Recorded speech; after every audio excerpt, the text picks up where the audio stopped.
할렐루야. 안녕하십니까, 여러분. 오늘도 다시 돌아왔습니다.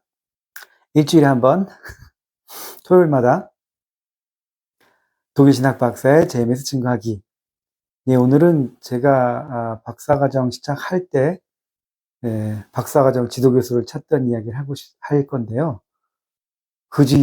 이 간증이 중요한 게 아니라 하나님이 이 간증을 통해서 하시고 싶은 말씀 있으시겠죠? 네, 하나님이 도와주셔서 그때 잘 됐던 일을 간증하려고 하는 건데, 그 일이 잘 된 걸 간증하려는 게 아니라 그걸 통해서 오늘 하고 싶은 말씀은 맨 마지막에 다시 하도록 하겠습니다.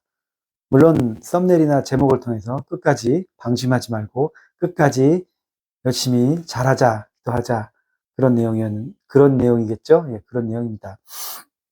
제가 몸이 좀 안 좋은 일이 있어서 의사한테 갔더니 약을 지어줬습니다. 약을 먹었더니 이 약 먹으면 되게 졸릴 거야, 피곤할 거야 라고 얘기했는데 정말 그 약을 먹으니까 하루 종일 잠만 자게 되더군요. 지금도 눈이 제대로 떠지지 않습니다. 굉장히 노곤하고 몸을 나른하게 만들면서 잠자게 만드는 약이었던 것 같습니다. 근데 며칠 더 먹어야 될 것 같아서 주말 내내 그럴 것 같아서 그렇다고 방송이란다. 유튜브 하는 걸 쉴 수는 없지 않겠습니까? 해야 되지 않겠습니까? 네, 그래서 말씀을 드립니다. 때는 바야흐로 제가 독일은 시스템이 어떻게 되어 있냐면 지금도 아마 거진 마찬가지일 거예요. 유학생이 독일에 오면 2년 동안 최고 2년 동안 시간을 줍니다. 독일어 시험을 통과할 수 있는. 그러니까 독일어 시험이 A등급, B등급, C등급까지 있는데 C등급 끝나면 이제 여기 끝에 뭐가 있었냐면 물론 A등급 A, B 이렇게 나눠져 있기도 하고 가는 데마다 B등급도 A, B 이렇게 B등급 1, 2 이렇게 나눠져 있고 C등급 1, 2 뭐 이렇게 나눠져 있긴 한데 어쨌든 여기서 학원을 다니시면 그렇게 올라가실 거고 괴테 인스티튜트 서울에 있는 것도 그렇게 합니다. 거진 그런 식으로 돼 있고 맨 마지막에 저희 때는 DSH라는 시험을 봐야 됐습니다. 도이치 프렘드 슈프라카 그 DSH가 무슨 시험이냐면 대학에서 공부할 수 있는 수준이다라는 걸 증명하는 시험이에요.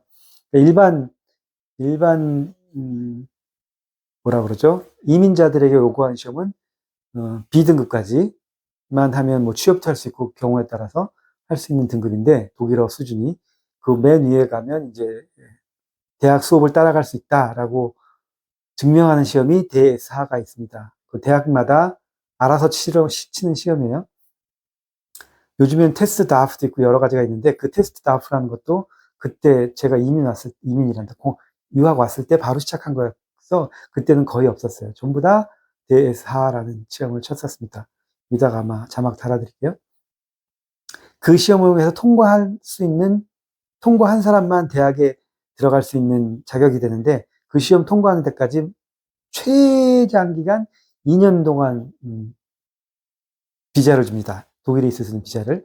뭐 한 번 또 1년 있다 시험 쳐서 떨어지든 3달에 한 번 시험 쳐서 떨어지든 붙든 2년 정도 시간을 줘요. 계속 떨어지면 2년 안에 못 붙으면 돌아가야 되는 거예요. 저는 그 얘기도 할 말이 참 많지만 어쨌든 어찌저찌 해서 2년 만에 독일어 시험을 붙어야만 여기 있을 수 있는데 1년 반쯤에 제가 그 DSA 시험을 봤습니다.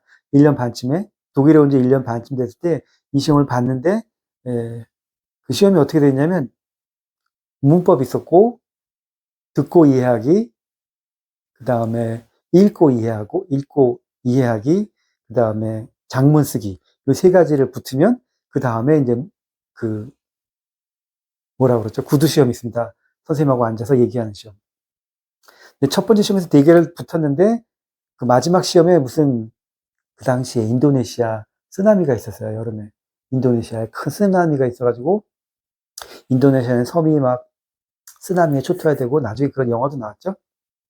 그 해였는데 시험 문제가 그림이었습니다. 바닷가에 사람이 없고 썰렁하고 파라솔이 있는데 비어있고 이 그림이 의미하는 바가 뭐냐? 거기에 대해서 그 시험관하고 토론하라는 거예요.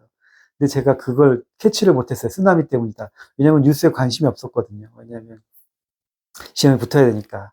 그래도 큰 뉴스였기 때문에 알았어요. 그걸 했어야, 거기에 대해서 대화를 했어야 되는데, 저는 계속 딴 얘기만 했습니다. 뭐, 이 바닷가가 인기가 없다. 시즌이 아니다. 뭐 어쩌고저쩌고 그러면서 계속 딴소리만 해가지고, 그랬는지 어쨌든 떨어뜨렸습니다. 그 사람들 나중에 물어봤을 때는 그 얘기가 쓰나미 얘기가 나왔어야 된다. 이렇게 하더라고요. 어떻게. 떨어졌죠? 그 6개월 안에 다시 시험을 보면 되는데, 그때 시험 보기가 싫었습니다. 왜냐면 그 시험 결과를 받아들이기 싫었어요. 왜냐면 몬틀리 써서 하는 시험은 붙었고, 구두 시험은 떨어졌잖아요. 구두 시험, 내가 왜?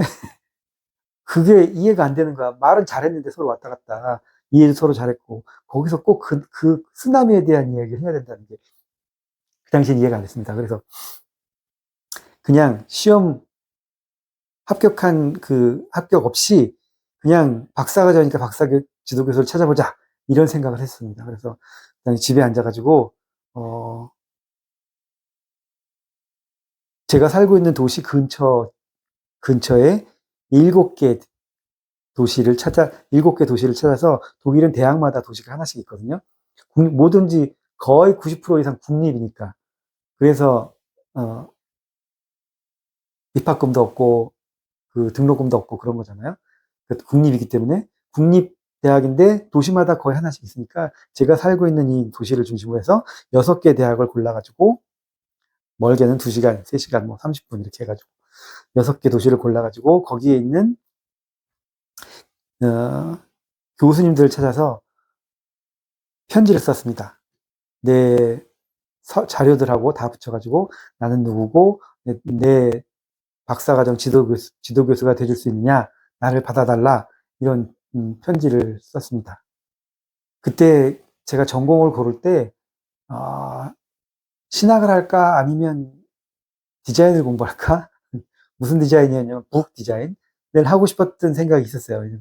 선생님이 책을 많이 내시면 선생님 책을 표지 디자인을 내가 하면 어떨까? 그런 생각을 그때 했었습니다. 그리고 원래 그 미술 쪽 공부를 하고 싶어 했었어요. 옛날에. 원래 섭리 있을 때는, 섭리 오면 다 꿈을 이루잖아요. 자기가 원했던 꿈들을. 그래서 그때는 미술 공부 할까? 처음부터 미대를 가서 학부부터 다시 공부를 할까? 어차피 독일에 공부하러 오는 김에. 아니면 박사과정을 신학을 할까? 막 고민을 했습니다. 왜냐하면 선생님께서 기성신학하는 걸 별로 좋아하지 않으셨어요. 옛날부터. 그래서 기성신학한 사람들이 나가서 들어오지 않아서 그런지, 나가버려서 그런지, 아니면 거기에 이렇게 한몰이 있어 그런지, 별로 역할을 못해서 그런지, 정확히 잘 모르겠지만, 선생님께서 기성신학하는 거에서 그렇게 탐탁해 하지 않으셨습니다. 그래서 저 기도를 많이 했어요. 기도를 많이 하면서, 이걸 할까? 신학을 할까? 아니면 디자인을 할까? 박사과정 신학을 할까? 학사부터 시작해서 디자인을 할까 해서, 3군데는 박사과정을 보내고, 나머지 3군데는, 그 디자인 교수님께 편지를 보냈습니다. 3군데는 나 신학 박사과정을 하고 싶은데 네 밑에서 공부할 수 있겠냐? 이렇게 해서 보냈고, 나머지 3개는 디자인을 공부하고 싶다. 특히 나는 북 디자인에 관심이 있어서 그 책 표지를 디자인하는 거에 관심이 있다. 거기에 대해서 배우고 공부할 수 있는데, 내가 여태까지 전공 안 했었는데 여기서 다시 너랑 시작할 수 있을까? 하는 편지를 3군데 써가지고 쫙 뿌렸습니다. 그리고 답이 오는 대로 하기로 했어요. 왜냐하면 내가 결정할 수 있는 게 아니라서, 내가 신학을 하는 게 맞는 건지, 이 미대로 가는 것이 맞는 건지에 대해서 잘 모르겠어요. 내가 결정할 수가 없어서 기도를 하면서 세 군데를 쫙 뿌렸습니다. 그리고 받아주는 데가 있으면 그때 결정하자. 라고 했는데, 그리고 나서 다 보내고 나서 기다리는 중에 무슨 생각이 났냐면, 내가 살고 있는 도시에는 편지를 안 보냈네? 내가 살고 있는 도시도 되게 큰 운이가 있거든요. 독일에서 굉장히 커요. 그 운이도. 큰 대학, 우니베시테트를 운이라고 합니다. 대학이 있어서 거기도 보내야겠다. 거기 교수님을 찾아가지고, 또 마땅한 교수님이 계셔서 거기는 편지를 써가지고 직접 교수님 방에 가서 그 문 밑으로 쓱 집어넣고 돌아왔습니다. 그렇게 총 7개 7개 교수님께 편지를 드렸어요. 왜 제가 어느 학교에서 공부를 했고, 그 신학 누구 밑에서 공부했고, 어느 학교 누구 밑에서 어떤 박사 논문을 썼는지 물어보시는 분이 자꾸 계시는데, 제가 대답하지 않습니다. 왜냐하면 이거는 섭리 안에 저희들끼리 보는 것도 있지만, 섭리 외의 분들도 보시고, 제 유튜브 채널 보면 악평도 굉장히 솔솔치 않게 달립니다. 막 얼토당토하는 욕도 하시고, 어, 입에 담을 수 없는 욕도 하시고 그런 분들이 있어서 그런 분들은 제가 거의 지웁니다. 왜? 상대하면 안 되겠다 싶은 사람들은 그냥 지웁니다. 막 되지도 않은 욕을 저를 잘 모르시면서 그냥 막 하시는 분들은 제가 지웁니다. 또 그런 분들 중에 혹시나 제가 어느 학교, 독일의 어느 학교에서 또 무슨 전공을 누구 밑에서 했다 이렇게 알려지게 되면 또 뭐 거기다가 또 이메일 테러를 한다든지 뭐 무슨 알아내가지고 뭐 꼬투리를 잡는다든지 괜히 나뿐만이 아니라 우리 박사과정 지도 교수님이나 우리 학교도까지 이렇게, 이렇게 해를 끼칠 수 있지 않을까 그런 생각에서 말을 아예 안 합니다. 그러면 너 박사과정 딴 건 어떡할래? 첫 시간에 보여드렸죠. 제 박사 논문도 보여드렸고 어떻게 할 거라고 보여드렸는데 자세한 건 안 가르쳐 드릴 겁니다. 왜냐하면 그런 일이 생길까 봐 미연에 방지하기 위해서. 어떤 사람은 또 그렇게 딱 댓글에 썼네요. 박사과정도 거짓말이고 독일에 살고 있는 것도 거짓말이다. 그래서 뭐 좋을 대로 생각하십시오. 저는 거짓말하지 않았으니까. 그렇다고 제가 제 박사학위 증을 이렇게 성적표랑 같이 공개를 할 필요성까지 저는 느끼지 않습니다. 그냥 믿어주시면 믿으시고 제가 그런 것까지 뻥을 치면서 같이 얼굴 내놓고 그렇게 한다고 생각하면 뭐 그렇게 믿으시고 나가시면 되겠습니다. 저는 그렇게 하지 않았으니까 그냥 제가 하고 싶은 말을 하겠습니다.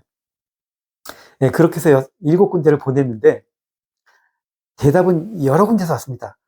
이 독일 그 당시까지만 해도 지금도 그런지 모르겠지만 교수님들이 되게 친절하십니다. 안 되면 안 된다고 답장을 보내십니다. 그 답장도 손으로 직접 써가지고 그 구구절절히 3장짜리 답장도 받았습니다. 안 된다는 내용을. 안 되는 내용이 저 위쪽에 있는 대학교에서 답장을 보내주셨는데 신학하시는 분이었거든요. 신학 교수님인데 자기가 너를 꼭 받아주고 싶은데 뭐 지금 몸이 아파서 1, 2년 쉬고 있는 중이라서 지금 현직에 있는 게 아니란다. 그래서 너를 받아주고 싶지만 못 받아주는 이 마음을 어떻게 그거를 A4 용지로 3장을 쓰셨더라고요. 내가 안 아팠으면 널 받아줬을 거고 너랑 같이 뭐 이런 걸 하고 싶은데 안 됐다는 식으로 그러면서 또 다른 교수님을 추천해 줬어요. 내 친구 중에 너랑 했으면 하는 내가 보기에 네가 이 교수랑 했으면 좋겠다. 얘 내 친구다. 그런 사람 추천해 줄게. 이 사람한테 써봐라. 했던 사람 그렇게 해서 3장을 써주신 분들도 있고 안 되면 안 되는 대로 다 이렇게 친절하게 답장을 주셨습니다. 물론 미대 쪽에서도 이건 내가 결정할 일이 아니다. 내 개인적으로 널 받아주고 싶지만 받아줄 수도 있지만 학교랑 상의를 해야 된다. 왜냐면 네가 전공을 안 했기 때문에 미술 전공을 안 했기 때문에 블라블라. 그렇게 다 답장은 왔는데 내가 널 받아주겠다는 답장은 딱 한 군데서 왔습니다. 거기가 어디냐면 제가 마지막에 제가 살고 있는 도시 거기 까먹고 안 보내고 6개 보냈다 그랬잖아요. 그 마지막에 가서 교수님 방에 찾아가서 방 밑에 문틈으로 집어넣었던 거기만 당장 답이 왔어요. 와라. 나한테 와라. 그래서 내가 너 받아주겠다. 그래서 그 교수님한테 가기로 했습니다. 딴 데는 다 거절당했으니까. 그리고 신학을 할지 미대로 갈지도 명확하게 결정이 됐잖아요. 한 군데밖에 없었고 한 군데로 결정이 됐으니까 또 룰루랄라 해가지고 교수님한테 가서 사정 말씀을 드렸습니다. 왜냐면 내가 그 대에사 프리풍 붙질 않았잖아요. 아직 붙질 않았고 그걸 붙어야 대학에서 공부를 할 수 있는데 제가 뭐라 그랬냐면 나는 박사과정이니까 이거 없어도 되지 않겠냐. 박사과정은 영어로도 할 수 있고 영어로 하겠다는 얘기가 아니라 영어는 못하니까 지금도 못하고 그때도 잘 못했어요. 거의 못했습니다. 그러니까 근데 할 수 있으니까 박사과정 꼭 필요한 거 아니라고 들었다. 할 수 있지 않겠냐. 그러니까 그 교수님이 기하고 듣게 생각했더니 알았다. 내가 너 받아주겠다. 그래서 그 교수님이 자기 밑에서 박사과정 하는 사람으로 서류상으로 저를 이미 받아주셨어요. 그래서 저는 모든 걱정이 해결되고 6개월 정도 남았지만 바로 6개월 되기 전에 한 1년 반 만에 박사과정에 들어간 거죠. 1년 반 만에 박사과정에 들어가서 이제 서류상으로 등록하고, 그 다음에 그 외국인청에도 박사과정 학생으로 이미 등록을 했습니다. 박사과정 학생으로 등록해서 학생증도 나오고, 여긴 학생증이 있으면 버스나 지하철 티켓도 다 되거든요. 그거 하나 가지고. 그거 가지고 이제 난 이제 학생이야. 난 대에사 시험도 안 쳤는데 이제 학생이 됐어. 그래서 학생증 가지고 이제 박사과정 공부하려고 뭐 여기저기 알아보고 뭐 책도 보고 이러면서 있었습니다. 그렇게 생각하고 있었어요. 그렇게 알고 있었고 교수님도 그렇게 얘기했다라고 저는 생각하고 있었습니다. 그렇게 교수님이 박사과정 지도 교수님이 그렇게 나한테 얘기했고 그거 상관없어 내가 받아줄게 이렇게 서류 처리해 그리고 외국인청에도 이렇게 내가 편지 써줄 테니까 이거 가지고 하면 돼. 그 편지 가지고 와서 등록도 했고 이제 학생 비자로 바뀌었죠. 그 학생 비자도 받고 제가 학생 비자를 받았기 때문에 저희 가족들도 계속 있을 수 있고 독일에 공부하는 동안은 그렇게 생각하고 있었습니다. 모든 게 다 해결됐다고 생각하고 있었어요. 여기가 함정입니다. 다다다다다다 이 함정이었어요. 제가 그 당시에 확실하게 독일어를 막 이렇게 하는 것도 아니고 확인했어야 되는데 저만 그렇게 알고 있었던 거예요. 그 다음에 무슨 일이 있었냐면 이 저희 박사과정 지도 교수님 말고 개인적으로 친분이 있었던 똑같은 대학에 제가 살고 있는 도시에 신학과 교수로 있는 아주 연세 많으신 교수님이 있었어요. 그분이 저녁 식사를 초대해서 몇몇 한국 학생들이 같이 그분이랑 그분 집에 가서 밥을 먹는 시간이 있었습니다. 그분이 그 이후에 1년인가 2년 있다가 은퇴하셨거든요. 그러니까 벌써 67, 68세, 연세가 그 정도 됐을 때죠.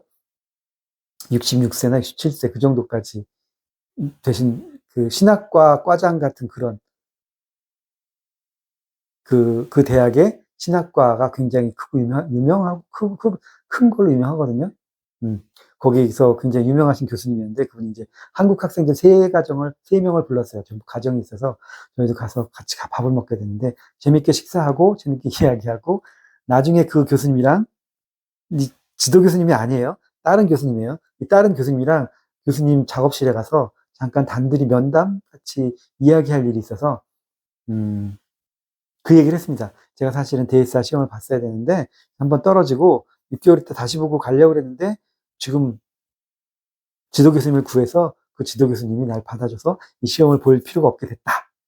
라는 얘기를 이제 전 자랑스럽게 그 교수님께 얘기를 했죠. 그 수염이 이렇게 나고 허옇고 머리도 하얀 등치가 굉장히 크신 교수님이었는데 밥 먹고 이렇게 얘기하는 동안 굉장히 화기애애하고 굉장히 재밌게 그때 사모님이 음식도 해주시고 그래서 다 같이 앉아서 밥 먹고 단둘이 앉아서 제가 제 소개하면서 이제 제가 이렇게 됐다. 지금 그래서 제 지도 교수님 만나서 그 밑에서 지금 박사 과정을 하기로 했다. 이렇게 말씀을 드렸더니 그분이 갑자기 막 화를 내면서 왜 끝까지 독일어 시험을 안 보냐. 그 교수님이 널 받아줘서 시험을 안 봐도 그 대에사 시험 증명서 없이 네가 학생이 됐다. 그래도 이건 끝까지 해야 되지 않냐라고 얘기하는데 저한테 이렇게 조용조용히 얘기하는 게 아니라 막 화를 내시더라고요.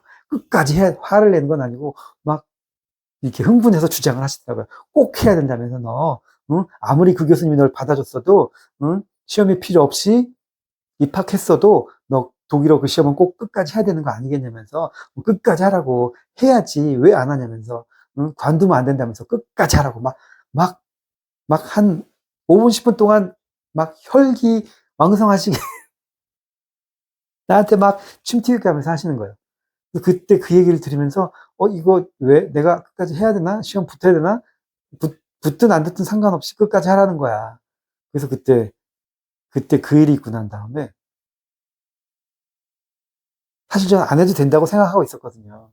왜냐면 그렇게 말씀했다고 이해했고. 근데 그 교수님이 이쪽 딴 교수님이 너무 강력하게 얘기를 하셔가지고 그 6개월 동안 다른 데 학원을 등록해서 그 시험을 위한 반을 한 번 더 들었습니다. 그리고 그 2년이 끝나기 전에 그 시험에 붙었어요. 그 시험에 어떻게 붙었냐면 대에사 시험, 아까 말씀드린 것처럼 문법, 작문, 그리고 듣고 이해하기, 읽고 이해하기, 네 군데 필기시험을 붙은 다음에 또 지난번에 제가 구두시험에서 떨어졌잖아요. 구두시험 보려고 그랬는데 제가 다니던 학원 선생이 이 학원이 그 대학교에 소속되어 있는 학원이었어요. 이 사람인 거야. 이 사람이 이 학원에서 일하는 사람이 그 대회사 시험도 주관하는 사람이었어요. 그러니까 이 사람이 나랑 얘기를 하고 맨날 수업 시간에 이야기하고 같이 소풍 갔을 때도 떠들고 막 이랬거든요. 이 사람이 생각해 나는 구두 시험이 필요 없다. 면제를 시켜줬어요. 왜냐하면 수업 시간에 학원 다닐 때 나랑 얘기해 보니까 얘 말하는 게 의사소통하는데 그 문제가 없어. 그러니까 구두 시험 필요 없어. 면제를 시켜줬고 이건 붙었고 그래서 그 시험에 붙어가지고 그래도 붙어서 합격증을 받았으니까 그 합격증을 가지고 내 원래 지도교수한테 갖다 줬죠. 갖다 줬더니 이제 지도교수가 그거 가지고 알았다고 가지고 있었어요. 그리고 나서 한 학기가 6개월이니까 한 학기가 지났잖아요.